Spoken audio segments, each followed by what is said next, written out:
बरेली में भारतीय जनता पार्टी की एक प्रेस वार्ता का आयोजन किया गया, जिसमें बरेली सांसद और केंद्रीय मंत्री संतोष गंगवार और नगर विधायक डॉक्टर अरुण कुमार ने सरकार की योजनाओं को बखान किया। केंद्रीय मंत्री ने बताया कि पार्टी ने तय किया है कि आम मतदाताओं से जमीनी स्तर पर मिलकर उनकी समस्याओं को सुना जाए। साथ ही किसानों की समस्याओं को देखते हुए यूपी में मंडी टैक्स को शून्य कर दिया गया है, जबकि पूरे देश में 2% से लेकर 8.5% तक मंडी टैक्स है। पंजाब की सरकार 8.5% टैक्स ले रही है, जिससे किसानों का शोषण हो रहा है। कृषि बिल का विरोध राजनीतिक है। जिन लोगों ने बिल को ठीक से नहीं समझा, उनके विरोध करने से कुछ नहीं होगा। कृषि बिल आम किसानों के लिए फायदेमंद है। कृषि बिल के जरिए किसान अपनी फसल पूरे देश में कहीं भी बेच सकता है। पार्टी ने ये तय किया है कि पूरे देश के सभी स्थानों पर आम मतदाता से और ख़ास तौर से वो मतदाता जो किसान के कार्यों से जुड़ा है, उससे सीधे बात की जाए, उसकी समस्या सुनी जाए, उनका समाधान किया जाए। यहाँ पर श्री डॉक्टर अरुण जी ने कुछ बातें आपको बताई, उसमें कुछ मैंने भी जोड़ा है।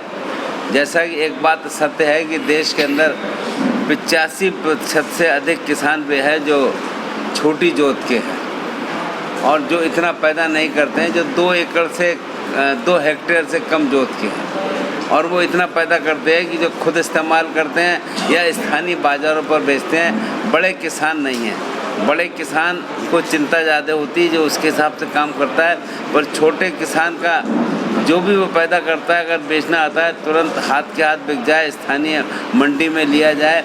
तो आप ध्यान करेंगे कि उत्तर प्रदेश ने मंडी टैक्स बिल्कुल एक बराबर कर दिया है, शून्य कर दिया है। और अभी जैसा मैं कह रहा था कि देश के अंदर 2% से लेकर 8.5% तक मंडी टैक्स है। उत्तर प्रदेश में 2% था अभी तक टैक्स, और पंजाब में 8.5%। जो 8.5% जो टैक्स लिया जा रहा है, ये किसका शोषण कर रहा है? ये किसान का ही शोषण कर रहा है। ये हम सबको समझ में आना चाहिए कि वास्तव में किसान की जो लोग चिंता कर रहे हैं, वो किसान का हम कैसा हित करें, इस बात को ध्यान में रखकर नहीं कर रहे हैं। हमारा मानना है कि ये केवल राजनीतिक मुद्दा है, विरोध हो रहा है।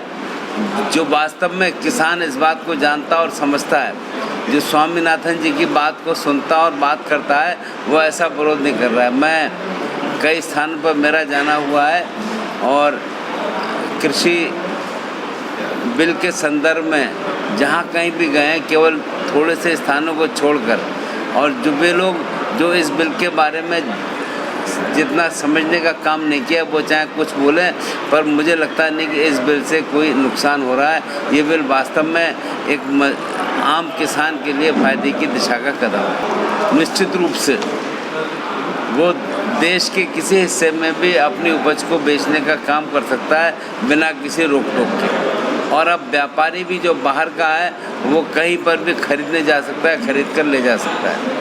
इसमें देश का भला, किसान का भला, आम जनता का भला, और सबसे बड़ी बात यह है कि इससे जो लोग इसकी अपोजिशन कर रहे हैं, उनसे पूछो भाई, तुमने अपने उसमें इलेक्शन मैनिफेस्टो में लिख के दिया है कि हम स्वामीनाथन कमेटी को मानेंगे, हम किसान की बेहतरी के लिए काम करेंगे, लेकिन जब वही काम किया जाता है तो उसकी अपोजिशन करते हैं। उनका काम तो यही है, जो हमारी मोदी सरकार करेगी, काम अच्छा हो या ना हो, इस बात से उन्हें कोई मतलब नहीं।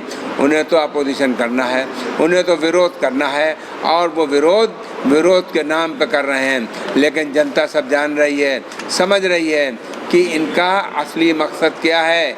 मीठी मीठी बातें करके वोट लुभाओ, और उसके अलावा कोई काम नहीं है इनका, ना कोई और मतलब है। इन्हें किसान की बेहतरी से मतलब नहीं है। वो बात बस यही करेंगे, इसी तरह की करेंगे।